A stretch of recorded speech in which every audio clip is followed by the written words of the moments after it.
Hello, ladies and gentlemen of St. Mary Parish. I'm Kevin Kelly, one of the two seminarians that comes out here from St. Charles Seminary just to gain some more pastoral experience and to serve here at the parish. So this is the second part of a two-part series on the Book of Ruth in the Old Testament.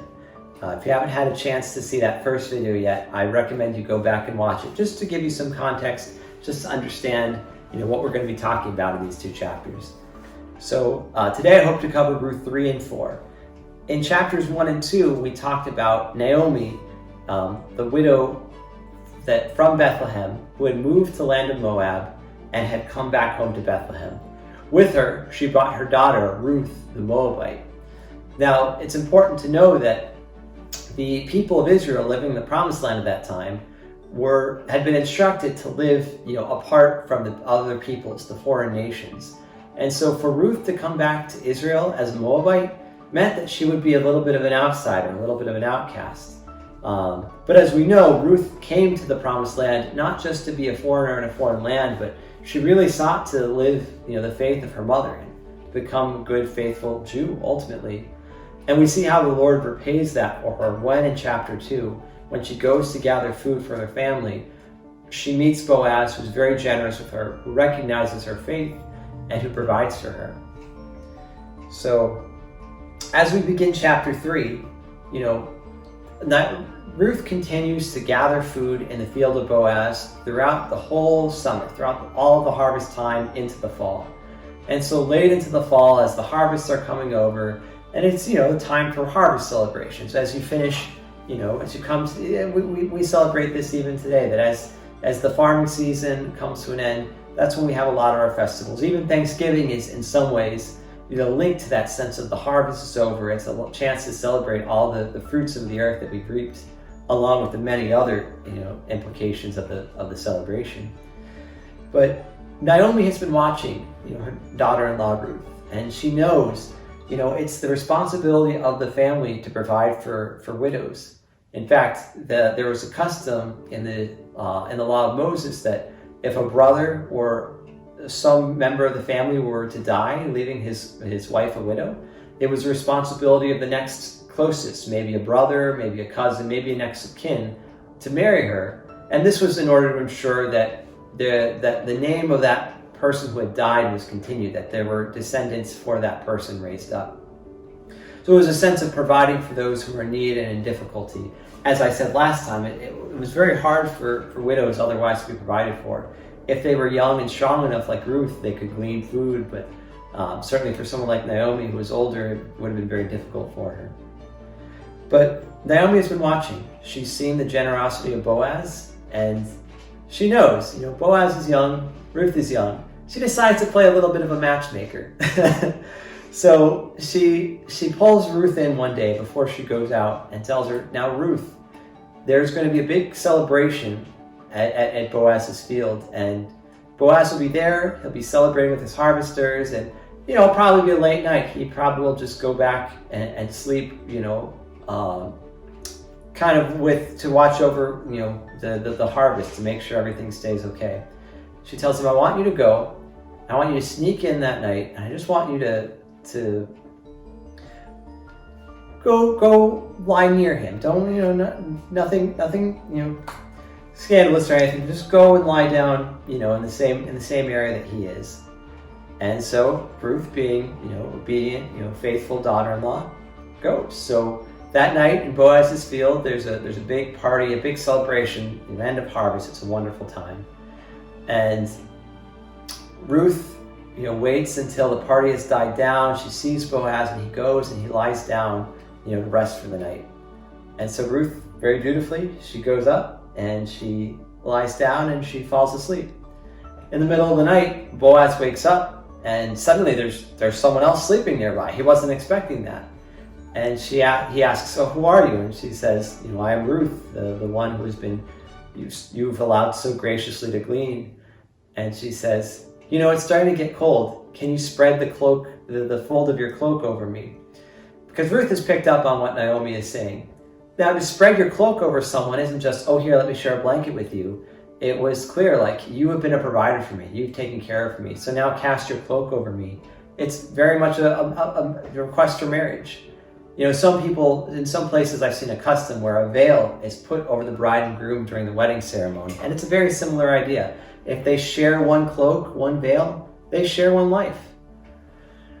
And, you know, Ruth also knows that Boaz is a relative and that it would be his responsibility to provide and care for her. But also, I think we can very clearly read in this that, you know, there is an affection. You know, Ruth has seen Boaz's nobility, you know, how he cares for his workers.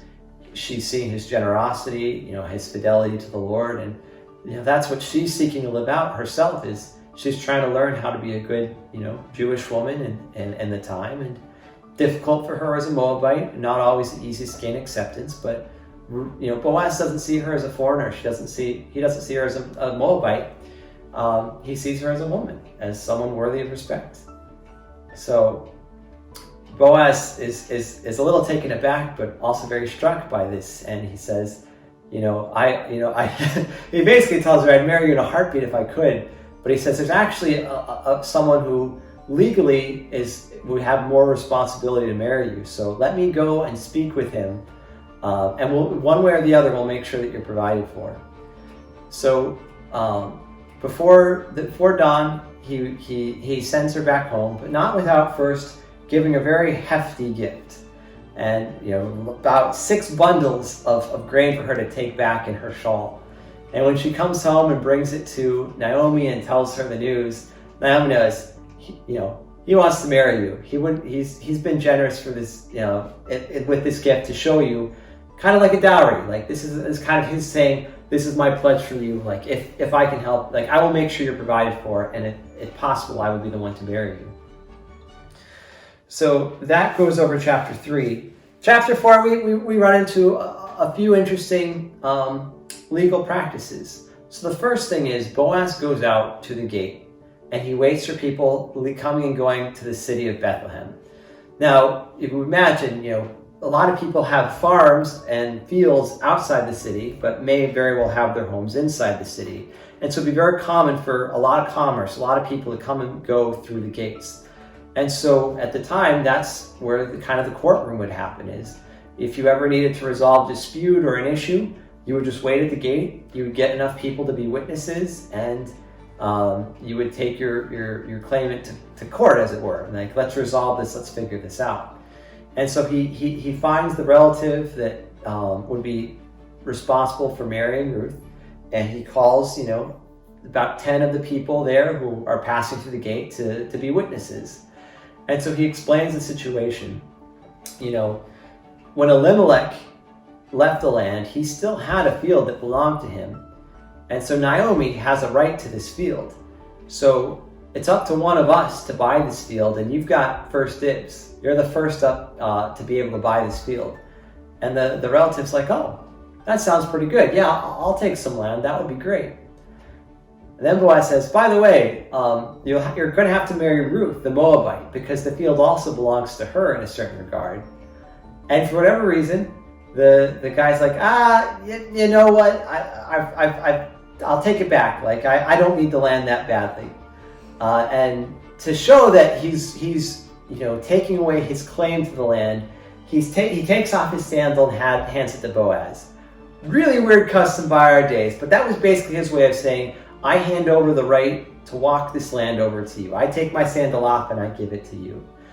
And Boaz shows the sandal to the 10 elders, and he says, this is witness that, you know, I have you know, received the right to this land, and with it I take up the responsibility of providing for and caring for Naomi and Ruth. The elders all testify to it, and as it was proclaimed, so it is done. And so Boaz goes to Naomi, goes to Ruth, tells them the wonderful news. He makes the arrangements, and sure enough, Boaz and Ruth get married. And here's another one of my, you know, little passages that I like. So imagine you're at, you know, this Jewish wedding ceremony, and the Jews knew how to do weddings. When you got married, you had a 7-day party. So this was a real celebration. Remember, Naomi and Ruth are widows. They've, you know, had to deal with famine. They've had to deal with scarcity. Like, this is a real turnabout. Like, suddenly they're at this beautiful wedding, well provided for. It's just like a really great party. And the people of the village go to Boaz and Ruth, and they say these words. They say, "May the Lord make this woman," basically Ruth, "come into your house like Rachel and Leah, who between them built up the house of Israel. Prosper in Ephrathah, bestow a name in Bethlehem. With the offspring the Lord will give you from this young woman, may your house become like the house of Perez, whom Tamar bore to Judah." In other words, may God bless this new marriage just like God has blessed the many marriages of your ancestors beforehand. May God, who has been so good to care for all of your ancestors, also be gracious and bless all of you as well. Well, two last things about this that happen in this book. First of all, Boaz and Ruth get married and they have a son. And Naomi, this has become her new son. Naomi has lost two sons, but now not only has she gained a daughter-in-law in Ruth, who, as people tell her, is better to her than 7 sons, but she now has a grandson who can continue the family legacy and the family name. And so she takes the son and names him Obed. And as Ruth tells us, Obed was the father of Jesse, the father of David. And the last thing of the book, in fact, gives a little genealogy of the family of Judah, all the way from Judah to King David. So not only have we just heard a really nice story about, basically a wedding, like a beautiful wedding and how it came about, but it's very important for salvation history because Ruth became the grandmother of King David. And the great-grandmother, I guess, technically, from Ruth to Obed to Jesse to David. And King David is a very, very important figure in terms of salvation history. Jesus is said to be a king in the line of King David. And so here we have Ruth. And, we even hear the name of Ruth mentioned in the genealogy. It's one of the readings we hear at daily mass before Christmas. And it's very strange because most of the genealogy is a list of male names. But instead, we hear a few female names, and Ruth is one of them. But why do these names come up? Well, it turns out that each of the 4 women mentioned are foreign women who come into the faithful light of service of God's people. And Ruth is probably the most noble of them all. Ruth is well known for fidelity to her mother-in-law, for her faithfulness to God, and of course for her own role in bringing about King David. There's one other thing. This is me really, nerding out on this, but we heard that we are in Bethlehem of Judah, and in fact, we are told what family of Judah. It's specifically the family of Ephrathah. Well, if you go to the book of the prophet Micah 5, chapter 5, verses 1, we hear the prophet tell the people, "But you, Bethlehem Ephrathah, least among the clans of Judah, from you shall come forth from me one who is to be ruler in David, whose origin is from old, from ancient times. Therefore, the Lord will give them up until the time when she who is to give birth is born, and the rest of his kindred shall return to the children of Israel." Even though this prophet is writing after the time of Ruth, you can see how either he draws from the story of Ruth draws from him, or maybe they draw from each other to realize that something really special happens in Bethlehem. It's where King David comes from, but as our faith tells us, it's not just King David, it's our Lord. Ruth is the great, great, great, great, great ancestor of our Lord.